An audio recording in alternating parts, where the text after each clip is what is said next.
Oh my god, it hasn't even dropped yet. You need a sub to hear and feel it. Was that a hardstyle? Yeah. This is smooth. This is so hard.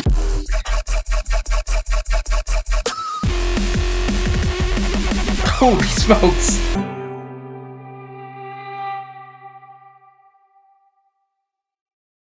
Wow. That's incredible. The whole track just to thank everyone who's on the album. That is beautiful. Wow. I don't even know where to begin here.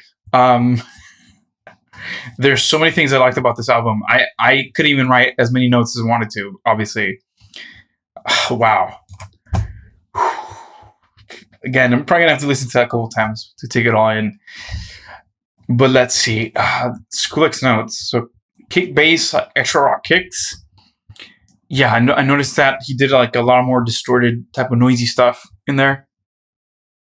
I really like the track where it says F Skrillex does this anymore, like telling us like, look, I'm coming out of my shell.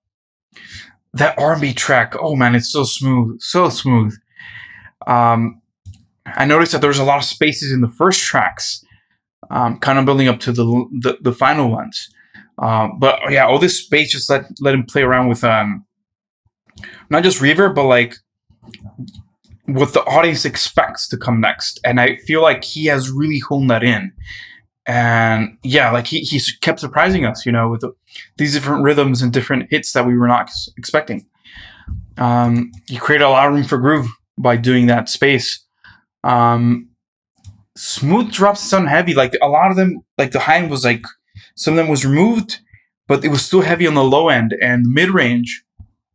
And during the build-ups, a lot of the low end was sucked out, but there was still like percussion in there in the build-up. So then once the big kick drum came in, it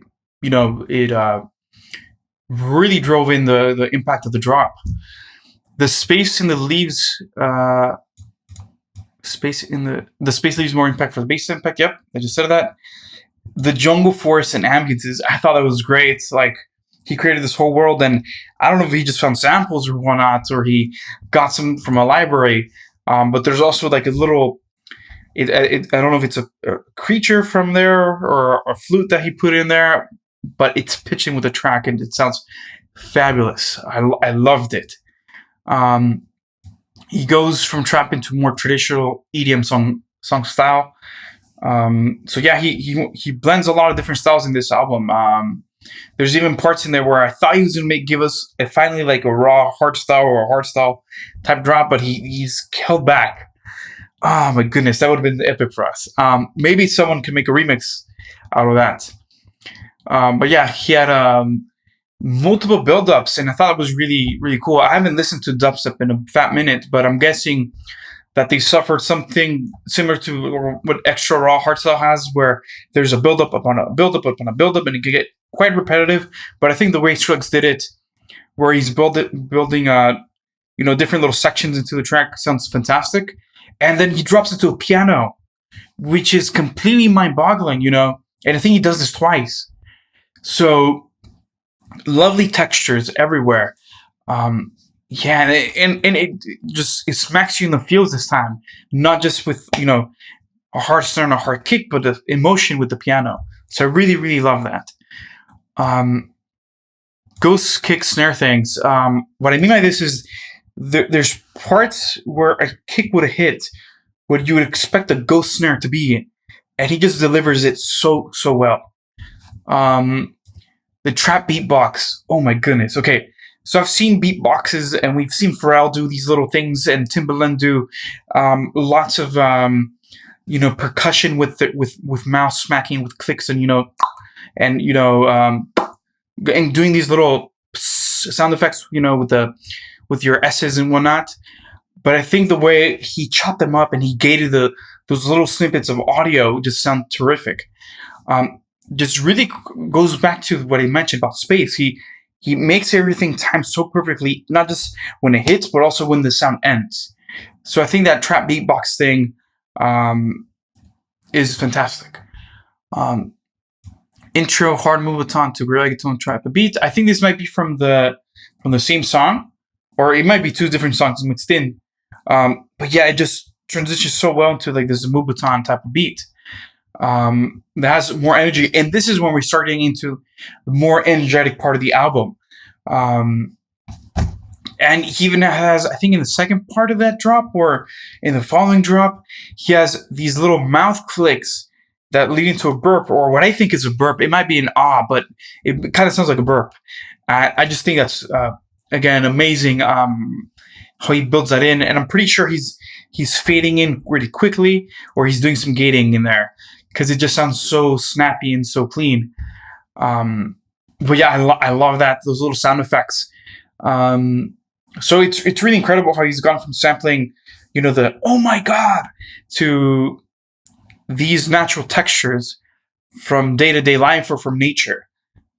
Also, the Return Society, Reject Society, Return to Nature, I really like that. I think that was a nice touch. And right when I think I finished writing the notes for that I really like the Jungle Force Amethyst, he brought that back in. So I thought that was really nice, not just have that sound effect once, but bring that in again and transition into a new song.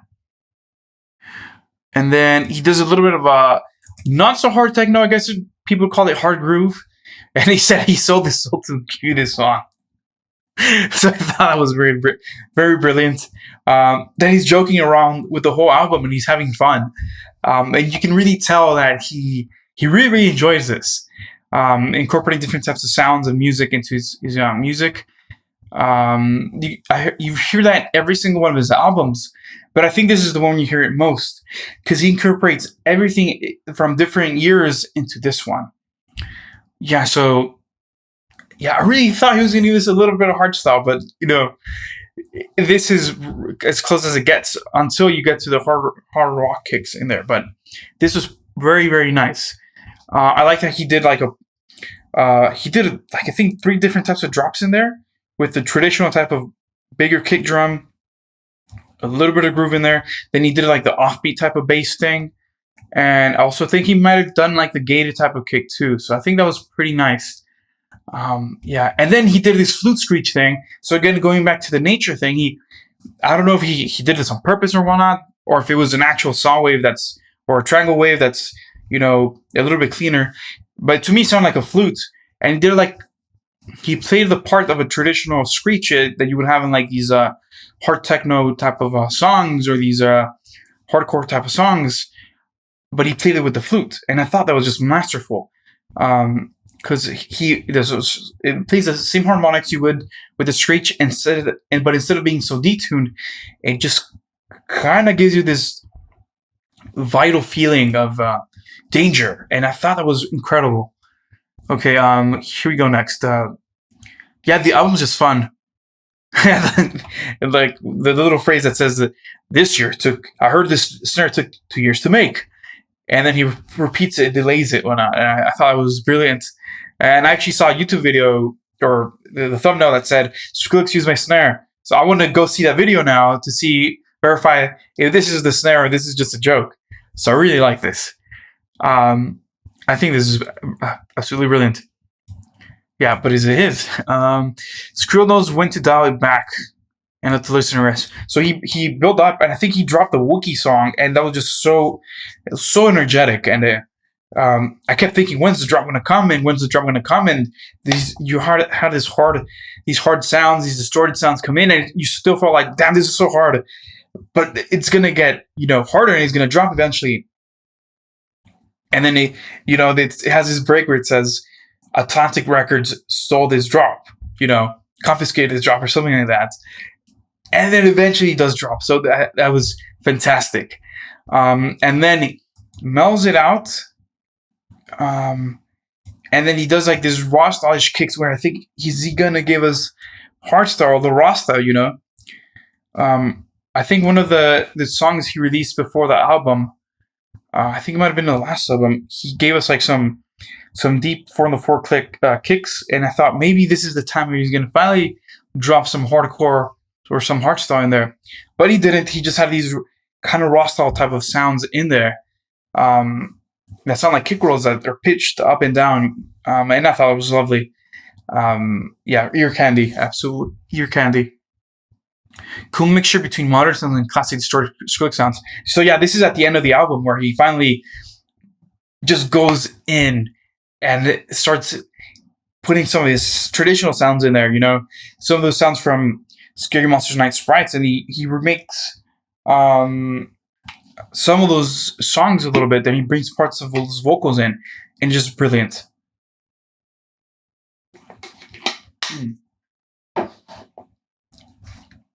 And then, you know, people have been talking smack for the past 10 years now that Skrillex hasn't done, you know, a dubstep song or dubstep album, and then he just destroyed all the stereotypes and just, you know, he said, yes, I still got this. I'm going to give you these nastiest and cleanest sounds you've had, right? Because people make a lot of distorted, dirty sounds now. But these not only sound distorted, they sound melodical and harmonic. So that's where Skrillex will absolutely wreck you. Yeah. And then he has these raga type of songs at the end. And that song is so heavy, so heavy. I love it. And you have like this bass playing, and then the top part of the bass is like pitching down, almost like those screeches that just start pitching down. Oh, I love it. So yeah, I think Skrillex broke barriers, genre barriers again with this album, and then broke those stereotypes. And he had lots of fun. And yeah, the return to dubstep was complete. You know, he did all these trap EDM sounds with these beat breaks where I thought, okay, maybe he's gonna give us these anthem house type of sound, but he never did. He always came back to these grooves and these polyrhythmic percussions. And then at the end, he comes back to dubstep and just delivers it home. And at the end, he has this thankful song that just, you know, gives thank you to everyone at the, you know, that worked on the album. So I thought that was very beautiful indeed, and that everyone's name was mentioned. I think that's one of the few times I've seen an artist actually name everyone in there. You know, everyone had like a little tag, you know, with some sound effects and whatnot. Kind of reminds you of like those collective, you know, songs that, you know, a whole label work on, and they'll put little bits of their own music in there. So I thought that was brilliant. Yeah, I love this. I'm gonna have lots of fun listening to these tracks again, over and over again. And you know, almost with any album from Skrillex, it's basically an instant classic. So yeah, brilliant. I'm gonna see if I can get some of those raw kicks from there, and you know, work on them, and maybe turn that to an actual raw style song. Because man, I was just so hyped. I thought I was gonna give us some raw style, some hard style, some hardcore in there. Maybe he makes a remix album. Maybe we can get on there. All right, I'm gonna call it a day for this video. I hope you enjoyed it. Had lots of fun right now. This is like the first time I do a video like this. So I hope you enjoyed it. Maybe I have to chop up parts of the video. I don't know.